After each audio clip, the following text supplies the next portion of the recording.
Olá, eu sou Diedro Barros e seja bem-vindo ao 4º episódio do especial centenário do rádio no Brasil. No último programa, abrimos as cortinas para a dramaturgia no rádio e agora a estrela é a informação. Vamos falar do jornalismo, do futebol e dos talk shows. Em 7 de setembro de 1922, o presidente Epitácio Pessoa realiza a primeira transmissão de rádio feita no Brasil. Seu discurso é considerado, inclusive, a primeira transmissão jornalística feita no país. No início, o jornalismo era feito de forma experimental. O primeiro programa radiojornalístico foi o Jornal da Manhã, criado em 1925 e veiculado pela Rádio Sociedade do Rio de Janeiro. Através da técnica do copia e cola, o locutor selecionava fatos de jornais e fazia a narração, sem qualquer modificação no texto. A Grande Revolução aconteceu em 28 de agosto de 1941, com a veiculação da primeira edição do Repórter Esso. São 20 horas e 25 minutos. Alô, alô, Repórter Esso, alô?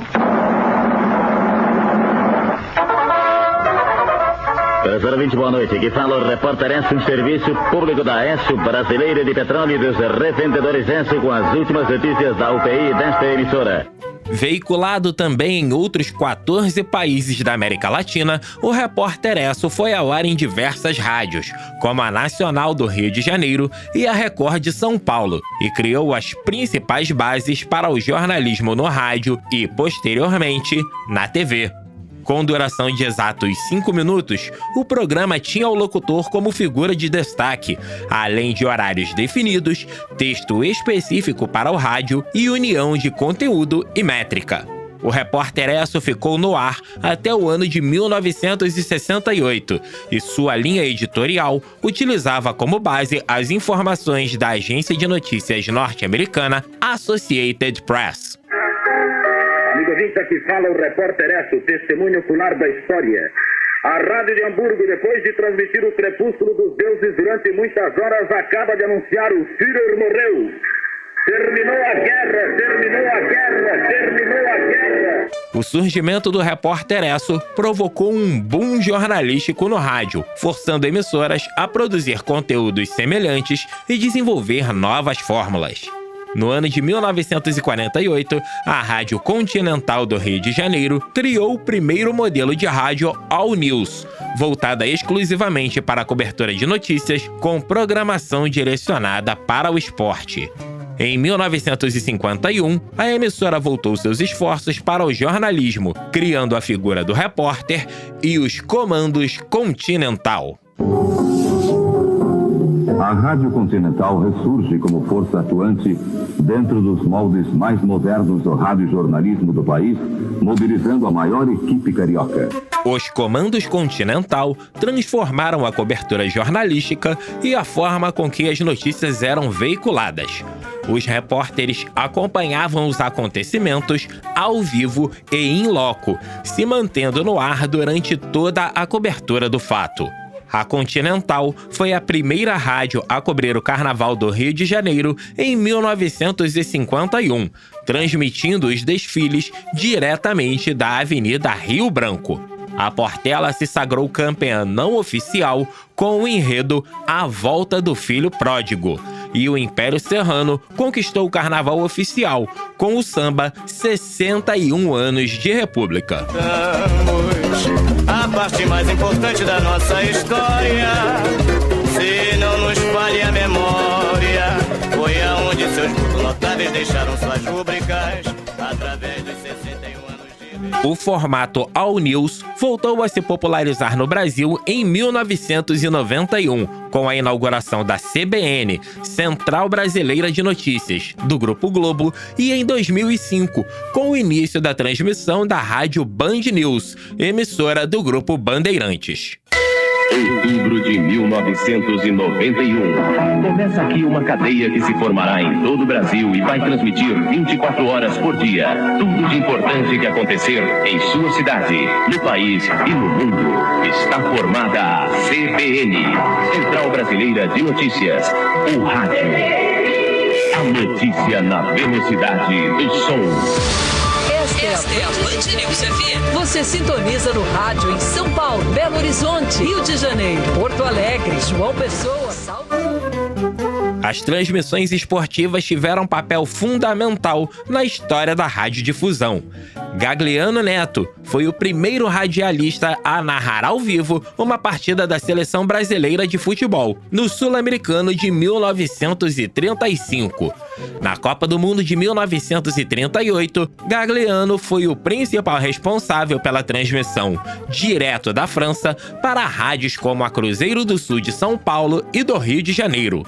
A campanha do Brasil, que chegou às semifinais, alavancou os investimentos das emissoras de rádio nas transmissões esportivas e fez com que a mídia se tornasse o principal veículo a ilustrar dois momentos marcantes para o futebol brasileiro. A final da Copa de 1950, quando o Uruguai venceu o Brasil por 2-1 em pleno Maracanã, e a final da Copa de 1958, quando o Brasil venceu a Suécia por 5-2 e finalmente conquistou seu primeiro título.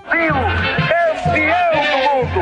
Encapelota no centro da cancha, domina o mundo, tenta dar ao canal, em calcanhar para Zagallo, bandeiras do Brasil desfraldaram em nosso.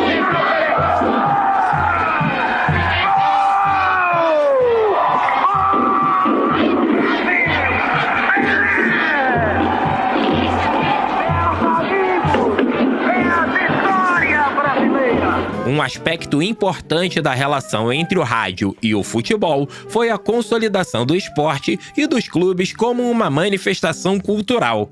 No Rio de Janeiro, esse fenômeno ficou bastante marcado pelas transmissões da Rádio Nacional, que fez com que os grandes clubes cariocas, nas décadas de 1940 e 1950, se tornassem conhecidos em todo o país. Outro destaque é a figura do compositor Lamartine Babo, que em 1949 criou para o programa Trem da Alegria hinos não oficiais para os 11 times participantes do Campeonato Carioca daquele ano. Em formato de marchinhas, as canções se popularizaram e foram adotadas pelos clubes. Hei de torcer, torcer, torcer, hei de torcer até morrer, morrer, morrer, pois a torcida americana é toda assim, a começar por mim, a cor do pavilhão é a cor do nosso coração. A partir da década de 1960, o gênero talk show ganhou força entre os programas informativos. Baseados na experiência da Continental, que criou o tripé Música, Esporte, Notícia, o formato foi um caminho para que o rádio se adaptasse à migração dos grandes artistas e dos programas de auditório para a TV, a partir dos anos 1950. Os programas de variedades passaram a focar na conversação, abordando temas factuais e da atualidade, com a figura do locutor no centro do espetáculo. Falando com ele! Olha o que tem de gente me abraçando, hein? Olha o horário de Brasília, 6 horas. Acorda, Brasil, pra escutar o show do Antônio Carlos. Tá lá! O talk show uniu vários conceitos desenvolvidos pelo radiojornalismo. O foco na notícia, os fatos ilustrados pelas equipes de reportagem, a prestação de serviços e a participação do público por meio de enquetes e pesquisas tornavam os talk shows revistas radiofônicas.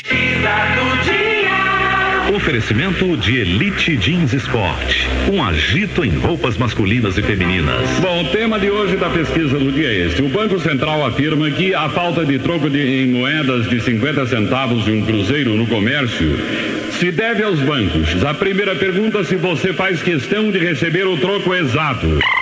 O formato se tornou o mais explorado pelas rádios AM no país, tendo como maiores expoentes do modelo as rádios Globo, Tupi e Manchete. No Rio de Janeiro, entre as décadas de 1960 e 2000, os talk shows foram a principal fórmula de programa popular, já que podiam ser ouvidos durante a jornada de trabalho ou realização de afazeres domésticos. Outro ponto forte dos talk shows é a identificação do público com os locutores. Comunicadores como Edmo Zarif, Luiz de França, Antônio Carlos e Haroldo de Andrade marcaram seus nomes na história do rádio como âncoras do formato.